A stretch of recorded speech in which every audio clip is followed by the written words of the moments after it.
मुलांच्या आणि तरुणांच्या सर्जनशीलतेला चालना देण्याचं काम खुला आसमान हे मुक्त व्यासपीठ गेली काही वर्ष अथकपणे करत आहे. चित्रकला ही एक वैश्विक भाषा आहे हे आपण सर्वजण जाणतो.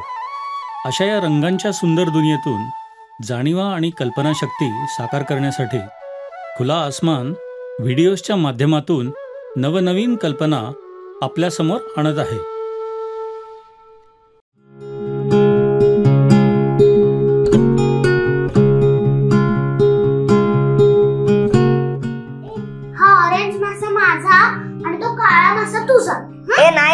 ऑरेंज माझा काळा तुझा. ऑरेंजला खायला देणार आहे. नाही मी देणार आहे. तू काळ्याला खायला द्यायचं. मी ऑरेंजलाच देणार.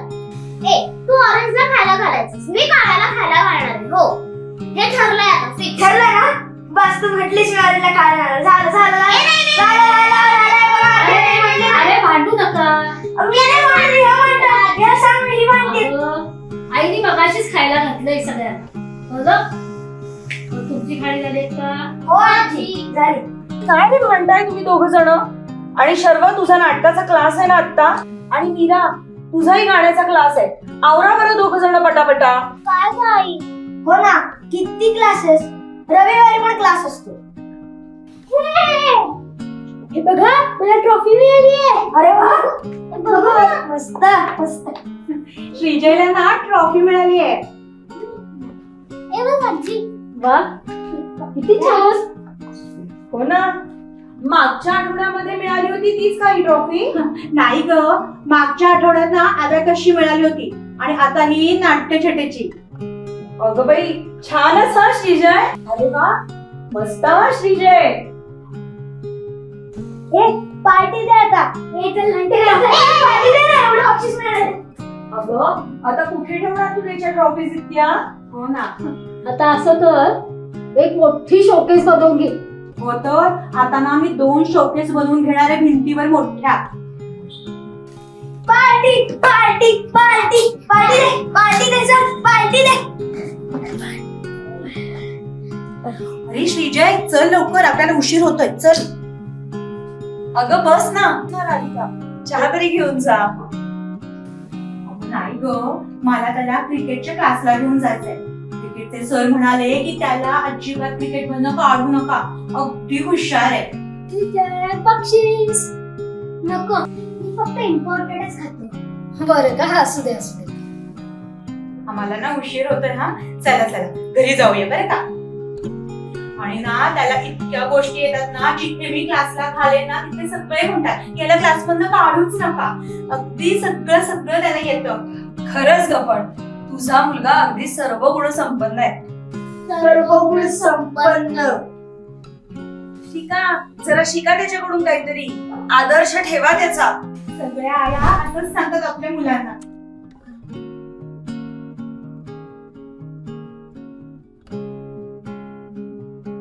देवासाठी आणले तुला. छान आहेत की नाही? हे झेंडूचं फुल बर का, किती मस्त दिसते ना रंगीत. हो पण याला वासच नाहीये. रंग बघ ना किती छान आहे. सुंदर दिसते की नाही? हो की नाही? हे बघ, ह्याला वास मस्त असतो. बरोबर, पण त्याला रंगच नाहीये. हो पण वास तरी बघ, निशिगंध येतो. वास किती सुंदर असतो. हो बरं का, प्रत्येकात ना काहीतरी चांगलं असतंच बरं का. हो की नाही? हो. छान आहेत नाही फुलं. आई हे बघ, आजी म्हणते मुलं आणि फुलं सारखेच असतात. हो, आणि हे पाहिलं का गुलाबाचं फूल? त्याचा रंगही छान आहे, वासही छान आहे, आणि आकार तर बघ किती छान आहे ना. सर्व गुण संपन्न. झेंडूला म्हणत असेल का ग? गुलाबासारखा हो, सर्व गुण संपन्न.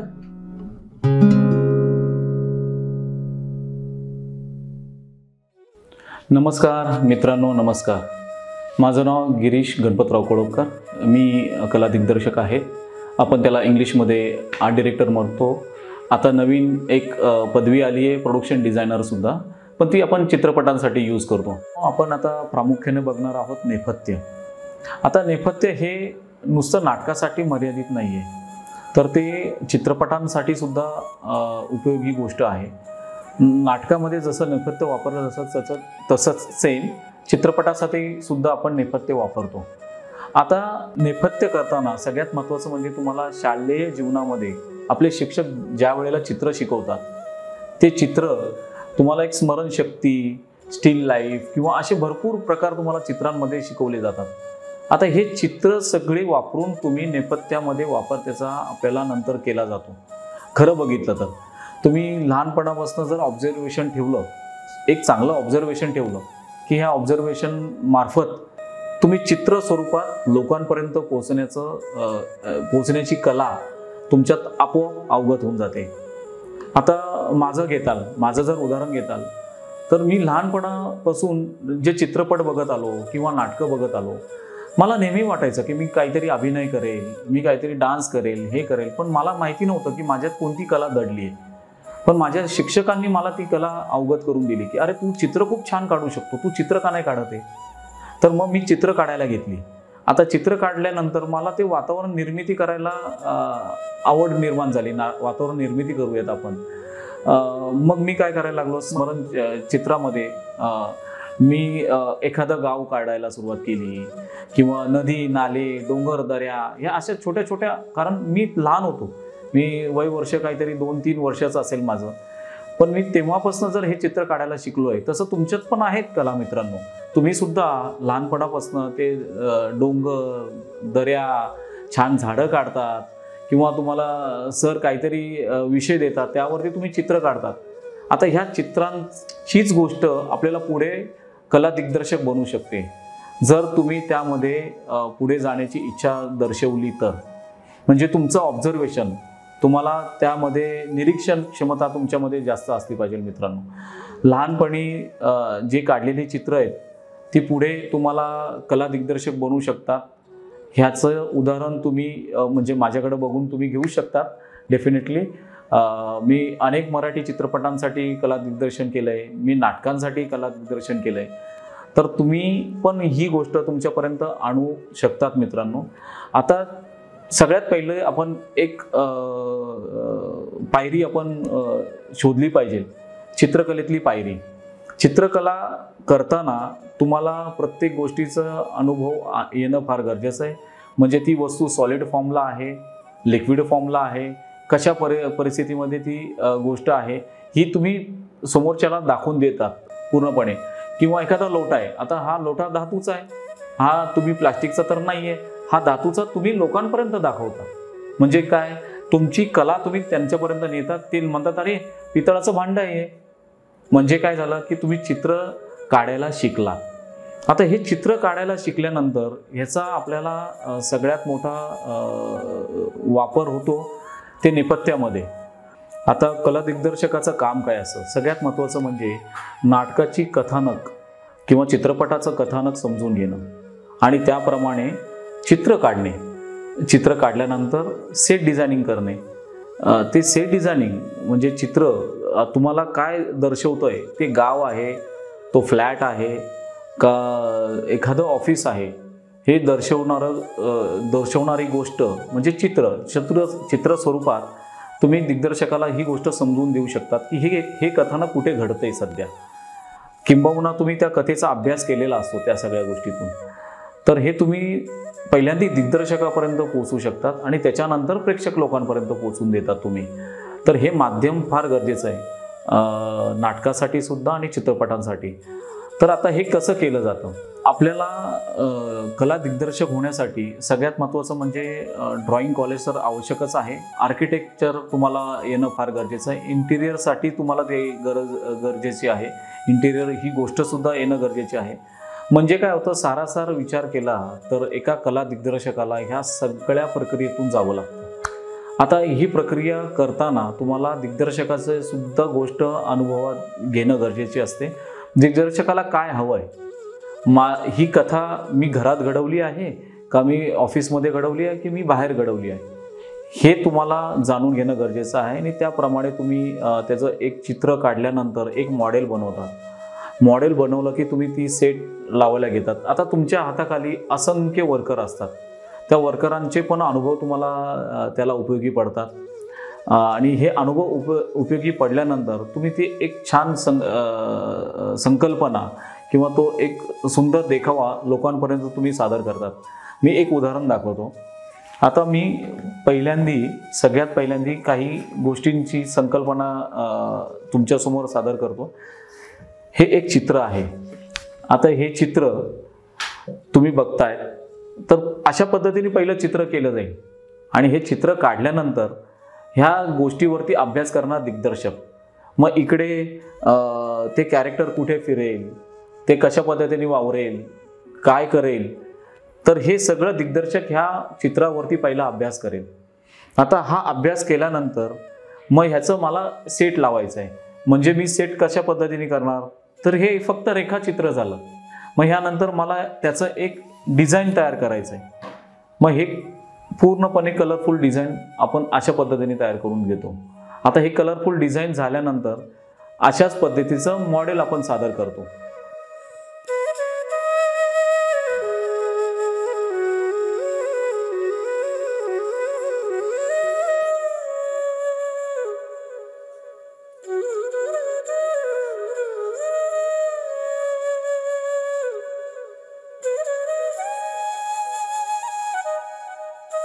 आणि नंतर काही निसर्गरम्य ठिकाण आहेत, त्या निसर्गरम्याचं पण एक आपण स्केच तयार करून घेतो की अशा पद्धतीने निसर्गरम्य ठिकाण आहे, तिथे काही गाणी आहेत, काही गोष्टी आहेत किंवा देवदूतांचे काही कथानक घडतात ते.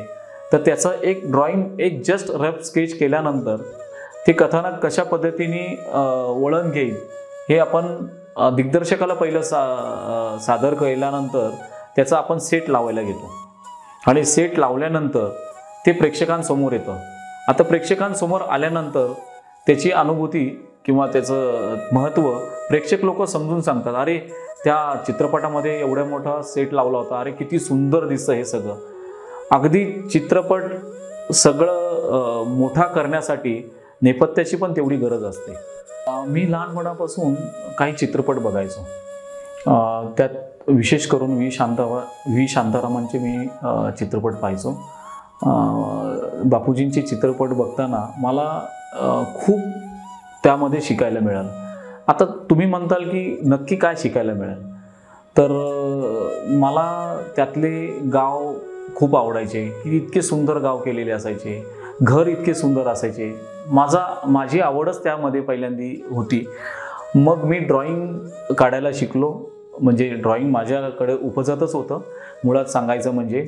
तर माझ्या शिक्षकांनी मला सांगितलं की अरे तू ड्रॉइंगमध्ये खूप मोठं करिअर करू शकतो, तर तू ड्रॉइंग कर, आधी चित्र काढायला शिक आणि चित्र काढता काढता तुला नक्कीच तुझा एक मार्ग तुला मिळून जाईल. तर लहानपणी मी हे मोठमोठे चित्रपट बघणे किंवा नाटक बघणे हे माझा छंद असायचा, नेहमी छंद असायचा. आणि त्यातून मी शोधायला लागलो की मी अभिनय केला पाहिजे का, मी नृत्य केलं पाहिजे का, मी गाणे म्हटले पाहिजे का, काय. कारण माझा पूर्ण कलेच्या विश्वातच वावर फार असायचा. परंतु नाही, मी ठरवलं, डेफिनेटली मी ठरवलं. म्हणजे माझ्या शिक्षकांनी, आमच्या घरच्या लोकांनी, सगळ्यांनी सांगितलं की अरे तुझं चित्रकलेत करिअर होऊ शकतं, तर तू चित्रकला कर आणि त्यात तू पुढे जा. म्हणून मग मी ठरवलं की चला आता आपण चित्र काढायला शिकलं पाहिजे, चांगल्या पद्धतीने चित्र काढली पाहिजे, निरीक्षण चांगले केले पाहिजे. आणि मग असं होत होत होत माझं करिअर पुढं गेलं. चित्र काढल्यानंतर मी अभिनव कला महाविद्यालयामध्ये ॲडमिशन घेतली, ड्रॉइंग कॉलेज कंप्लीट केलं.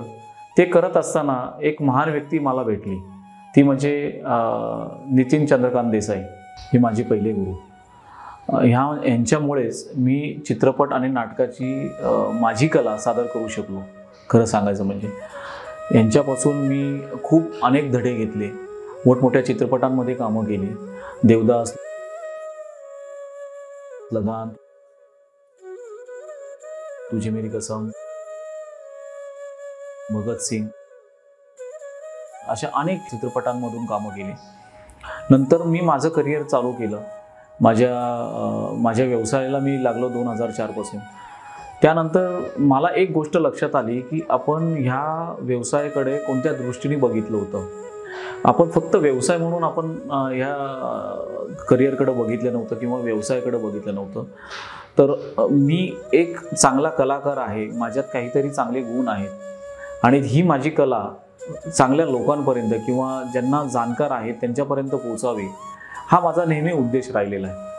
आणि डेफिनेटली मी आता ह्याच मार्गाने मी चाललेलो आहे. मला यश अजून बऱ्यापैकी मिळायचं आहे. मी कार्यरतच आहे अजूनही. मी अजूनही विद्यार्थी दशेत आहे असं मी म्हणायला काही वावगं ठरणार नाही या गोष्टीमध्ये. मला ह्या गोष्टी तुम्हाला तुमच्यापर्यंत पोहोचतं करायच्या आहेत की कला दिग्दर्शक ही जी गोष्ट आहे ही अतिशय भावनिक गोष्ट आहे. म्हणजे तुम्हाला वातावरण निर्मिती करण्यासाठी कला दिग्दर्शकाला अतिशय मेहनत घ्यावी लागते. सगळ्यात महत्त्वाचं म्हणजे ड्रॉइंगपासून त्या सेटपर्यंत पोचवताना त्याला अतिशय प्रत्येक गोष्टीचा सामना करावा लागतो. कथानकाचा अभ्यास करावा लागतो. म्हणजे बारकावे त्यातले शोधावे लागतात. जर ही गोष्ट समजा जर जुनी शिवाजी महाराजांच्या कथेला धरून जर शिवाजी महाराजांची जर कथा असेल आणि ती जर तुमच्यापर्यंत पोहोच करायची असेल तर त्यात इतिहासाचा अभ्यास पहिल्यांदा बारकावीने करावा लागतो. म्हणजे मी जर एखादा महाराजांचं सदर मी जर मला दाखवायचं असेल, महाराजांचा दरबार दाखवायचा असेल तर मग त्या काळामध्ये महाराजांनी कोणती गोष्ट वापरली असेल, मग ती कशा पद्धतीने वापरली असेल, मग त्यांची तलवार असेल किंवा त्यांचं सिंहासन असेल, त्यांच्या दरबारात असणाऱ्या व्यक्तींकडे काय काय गोष्टी असू शकेल, मग तिकडचे पडदे, तिकडची रंगरंगोटी कशा पद्धतीने असेल, याचा आर्किओलॉजीच्या पद्धतीने मला पूर्ण अभ्यास करावा लागतो. कारण ही गोष्ट फक्त माझ्यापुरतं मर्यादित नाही, तर ही प्रेक्षकांपर्यंत पोहोचली गेली पाहिजे आणि तो पूर्ण अभ्यासानुसार असली पाहिजे. तर ह्या गोष्टीचा अनुभव आपल्याला एका चांगल्या कला दिग्दर्शकाकडेच मिळतो. मी डेफिनेटली हीच गोष्ट तुम्हाला सांगेल की कोणतीही गोष्ट करताना आपल्यापेक्षा सिनियर असणाऱ्या व्यक्तीकडे जाऊन तुम्ही ती गोष्ट शिकणं फार महत्त्वाचं आहे. ही ज्या वेळेला तुम्ही गोष्ट शिकाल त्याच वेळेला तुम्हाला तुमच्या करिअरची एक नवी दिशा मिळून जाणार. तुम्हाला कळणार की नक्की आपण आता काय केलं पाहिजे.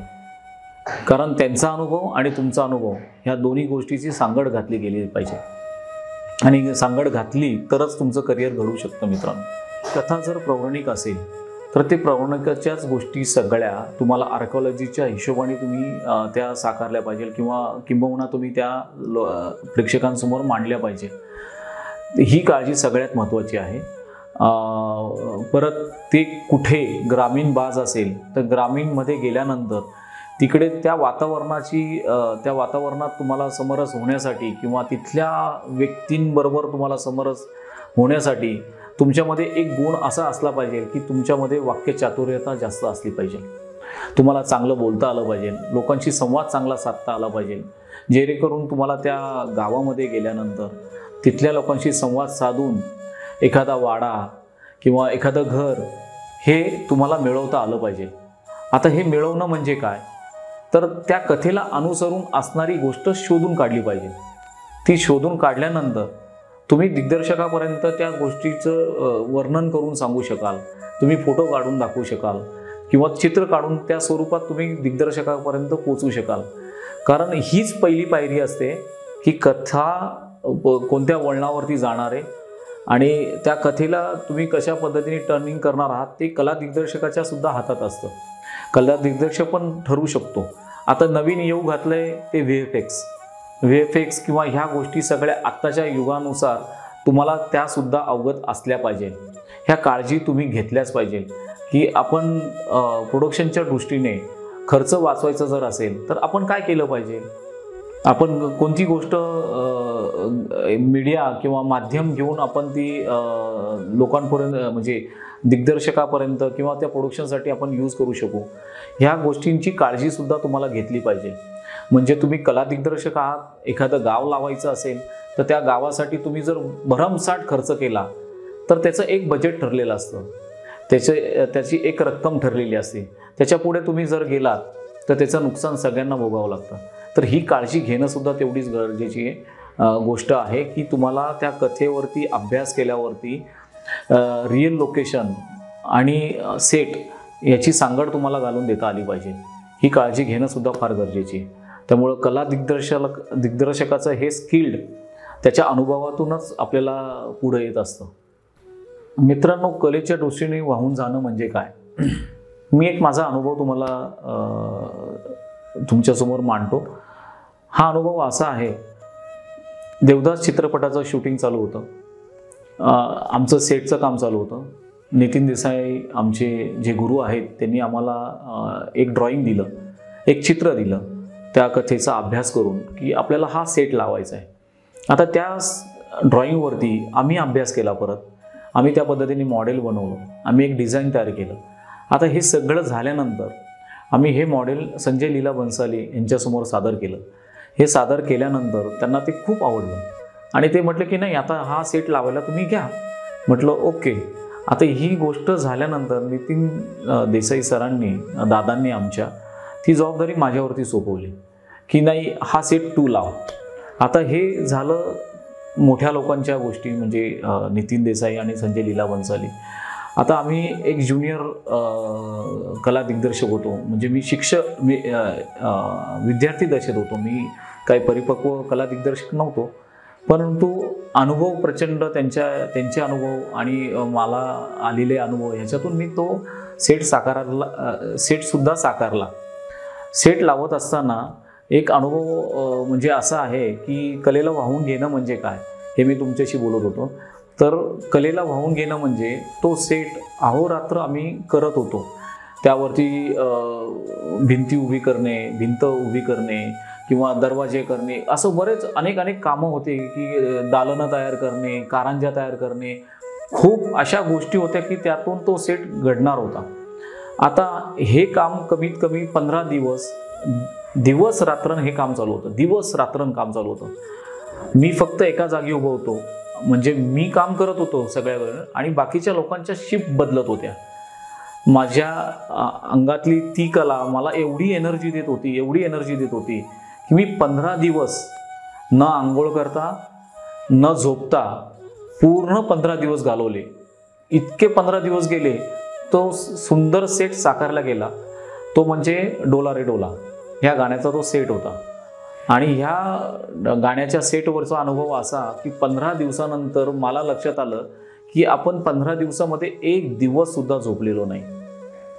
तर मित्रांनो, मला सांगायचं आहे की तुमच्यात जर कला ही निष्ठेची असेल आणि तुम्ही जर झोकून दिलं तर ती गोष्ट 100% होतेच. तुम्हाला ती गोष्ट साकारायला येतेच. ती गोष्ट तुमच्या त्या कलेतून आणि तुमच्या निष्ठेतून. तुम्ही तुमच्या कलेबरोबर, तुमच्या प्रत्येक गोष्टीबरोबर तेवढेच निष्ठेने राहा. तुम्हाला डेफिनेटली यश हे नक्कीच मिळतं.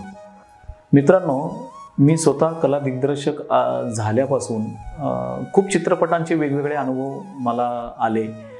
खूप चित्रपटांनी मला खूप काही शिकवलं खरं सांगायचं म्हणजे. त्यामध्ये एक प्रामुख्याने नाव घेता येईल फॉरेनची पाटलीन. आता फॉरेनची पाटलीन हा मराठी एक फिल्म आहे. त्या मराठी फिल्ममध्ये जी पाटलीन दाखवली, जी फॉरेनर दाखवली, ती खरोखरच फॉरेनर होती. आता ही फॉरेनर ज्या वेळेला सेटवरती आली तर त्यावेळेस आम्हाला वाटलं की काय नाही, अरे ही इकडचीच असणार, असं असणार तसं असणार. परंतु ती ज्या वेळेला बोलायला लागली त्यावेळेला आम्हाला कळालं की अरे बापरे, ही फॉरेनर आहे. बरं, हे सांगायचं का तुम्हाला, तर ती सुद्धा तिच्या कलेशी एवढी एकनिष्ठ होती आणि इतकी हुशार होती ती सगळ्या बाबतीमध्ये. तिला भगवद्गीतासुद्धा पूर्ण पाठ होती. आता ही नुसतं भगवद्गीतेवरती राहिलेली गोष्ट नव्हती.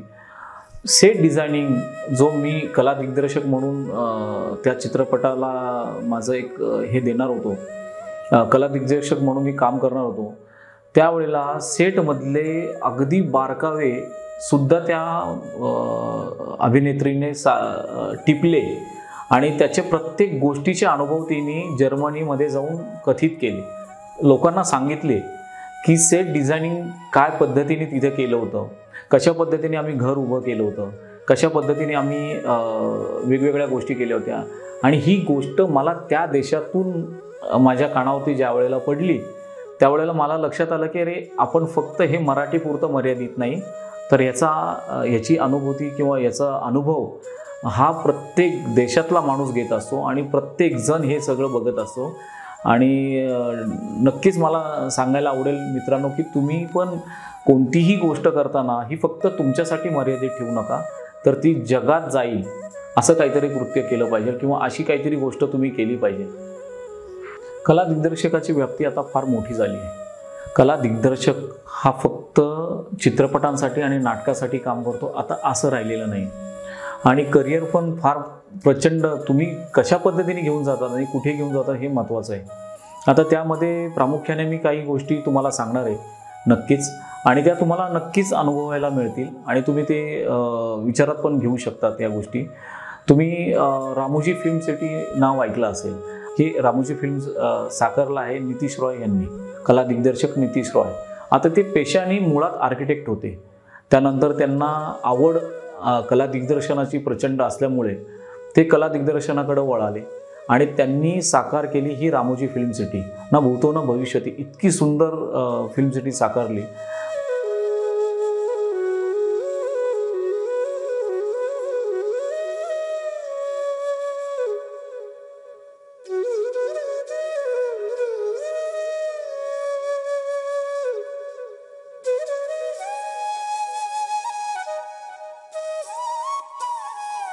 आणि त्यांचेच असिस्टंट नितीन चंद्रकांत देसाई जे माझे गुरु आहेत. आता त्यांचीसुद्धा तुम्ही फिल्म सिटी बघू शकता. ND स्टुडिओ म्हणून कर्जतला आहे. तीसुद्धा अतिशय नयनरम्य आणि सुंदर. मित्रांनो, तुम्हाला जर अनुभव घ्यायचे असेल तर अशा ठिकाणी तुम्ही जाऊन या. आता कला दिग्दर्शकांनी केलेली ही कामं आहेत, परंतु दुसरीकडे जर बघितलं आपण हाच पार्ट कला दिग्दर्शक कुठे करू शकतो तर अम्युजमेंट पार्क. जेवढे मोठमोठे अम्युजमेंट पार्क आत्ता तुम्ही बघतात ते थीम पार्क, हे जे कोणी बघतात ते जे काही तुम्ही अनुभवतात, तुम्ही जाता, तुम्ही बघतायत, हे सगळे कला दिग्दर्शकाच्या कलेतून साकारलेले आहेत. इथेही तुम्ही ह्या गोष्टींमध्ये तुम्ही करिअर करू शकता. म्हणजे मला सांगायचं काय, VFX कला दिग्दर्शक VFXमध्ये सुद्धा जाऊ शकतो. चित्रपटांमध्ये लागणारे ॲनिमेशन्स, त्यामध्ये लागणारे VFX, त्यातमधले इफेक्ट, स्पेशल इफेक्ट, ह्यामध्ये सुद्धा कला दिग्दर्शक अतिशय काम करू शकतो. जसं साबू सिरियल डिरेक्टर त्यांनी बाहुबली चित्रपट हा पूर्णपणे सगळा सेटवरती न करता काही मॉडेलवर सुद्धा केला. आता ह्या मॉडेलची संकल्पना किंवा ह्या गोष्टी तिथे चित्रित करण्यासाठी अनेक कला दिग्दर्शकांनी काम केलं होतं. मग नुसते साबू सिरियल ह्या चित्रपटासाठी काम केलं असं नाही, तर त्यांच्याबरोबर असणारे सहाय्यक कला दिग्दर्शक अतिशय झोकून देऊन ह्या सगळ्या सहाय्यक कला दिग्दर्शकांनी काम केलं होतं. हे अनेक गोष्टी अशा आहेत की कला दिग्दर्शकाला एक वेगळं वळण किंवा वेगळ्या दिशेंकडे घेऊन जाऊ शकतं. किंवा त्या कला दिग्दर्शकामध्ये तेवढी गोष्ट असली पाहिजे की त्यांनी कोणत्या पद्धतीने आपला ट्रॅक बदलायला पाहिजे, लोकांना कोणत्या दिशेने नेलं पाहिजे. आता सेट लावणे म्हणजे नुसतेच दगड, विटा, वाळू किंवा लाकडं, पट्ट्या ह्यांनी सुद्धा होऊ शकत नाही. तो आता येऊ घातलेल्या LED स्क्रीनने सुद्धा होऊ शकतो. ही सुद्धा एक वेगळी व्याप्ती आहे. आपण त्याकडे सुद्धा त्या नजरेतून बघितलं तर आपल्याला लक्षात येईल की ही गोष्ट एवढी मोठी आहे, एवढी व्हास्ट आहे की त्याला एंड नाही आहे. मित्रांनो, कला ही अशी एक गोष्ट आहे की त्याला एंड नाही आहे आणि कला ज्याच्या अंगी आहे त्याला डेफिनेटली देवाचं मोठं वरदान आहे. नक्कीच मला असं तुम्हाला सांगायचं आहे की तुमच्याकडं पण एखादी जर कला असेल तर ती नक्की तुमच्या अंगात तुम्ही ओळखून घ्या. तुम्ही स्वतःला ओळखा पहिलं की आपल्या अंगात कोणती कला आहे. मी नाटकात अभिनय करू शकतो, मी गाणे गाऊ शकतो, मी नृत्य करू शकतो. तर नक्की त्या कलेला तुम्ही वाव द्या आणि ते वाव दिल्यानंतर नक्की ते तुमचं चांगलं करिअर घडू शकतं, हे डेफिनेटली मी सांगू शकतो मित्रांनो.